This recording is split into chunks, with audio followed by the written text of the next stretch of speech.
সংগ্রামী ভাই বোনেরা, আপনারা দেখেছেন গণ অধিকার পরিষদ এই 5ই আগস্টের পর থেকে আওয়ামী লীগ নিষিদ্ধের দাবিতে বিভিন্ন সময় সভা সমাবেশ প্রোগ্রাম করে আসছে, কিন্তু অতি দুঃখের বিষয় এখনো পর্যন্ত আওয়ামী লীগকে নিষিদ্ধ করা হয়নি।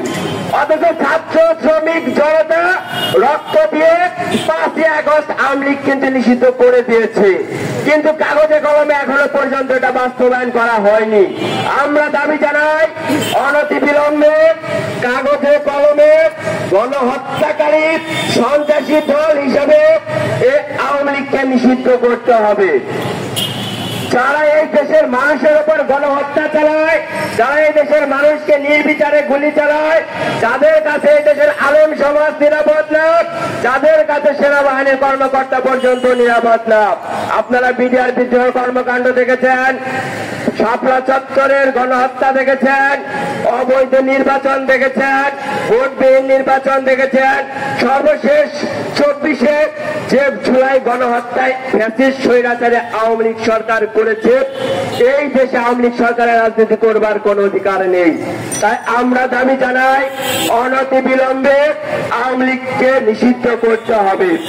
এখনো পর্যন্ত বিভিন্ন সময় আমরা দেখতে পাচ্ছি, গত পরশুদিন আপনারা দেখেছেন আওয়ামী সরকারের দামি রাষ্ট্রপতি দেশ থেকে পালিয়ে গেছে। এই দামি রাষ্ট্রপতিকে দেশ থেকে পালিয়ে যেতে কারা সাহায্য করছে?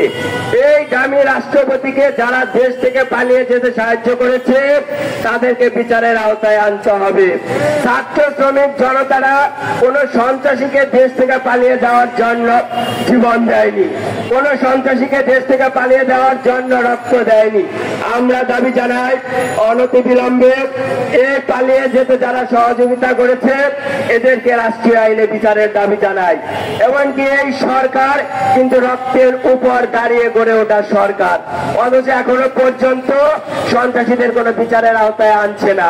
আমরা দাবি জানাই অনতিবিলম্বে সন্ত্রাসীদেরকে বিচারের আওতায় আনতে হবে, এমনকি আওয়ামী লীগকে গণহত্যাকারী দল হিসাবে নিষিদ্ধ করতে হবে। ধন্যবাদ সবাইকে।